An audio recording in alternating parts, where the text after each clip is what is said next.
चुड़ैल की वापसी। रात के 12 बजे थे। भानगढ़पुर गांव गहरी नींद में था। अचानक बाहर की हवा रुक गई, जैसे रात ने खुद अपनी सांस रोक ली हो। फिर सुनाई दी पायल की हल्की छन छन, जो सुनसान गलियों में गूंज उठी। पुरानी दादी ने कांपती आवाज में कहा, फिर आ गई वो चुड़ैल, आज किसी का नंबर है। लोग कहते हैं वो चुड़ैल हर पूर्णिमा की रात को आती है, सफेद साड़ी में, लंबे काले बाल और उल्टे पैर लेकर। जो भी उसकी आंखों में देख ले कभी वापस नहीं आता। उस रात राजू बोला, मैं देखूंगा ये सब कहानी है या सच। वो अपनी टॉर्च उठाकर बाहर निकला। सारी गली सुनसान थी, बस हवा भी थम सी गई थी। अचानक पीपल के पेड़ के पीछे से एक सरसराती आवाज आई, राजू पीछे मत देख। राजू धीरे धीरे पलटा। चांदनी में एक औरत खड़ी थी। उसके बाल जमीन को छू रहे थे और उसके पैर उल्टे थे। अगली सुबह राजू की टॉर्च तो मिट्टी पर जलती मिली, लेकिन राजू कभी वापस नहीं आया। चुड़ैल की वापसी। रात के 12 बजे थे।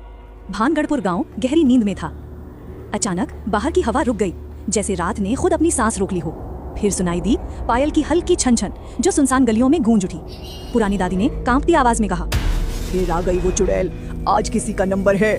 लोग कहते हैं वो चुड़ैल हर पूर्णिमा की रात को आती है, सफेद साड़ी में, लंबे काले बाल और उल्टे पैर लेकर।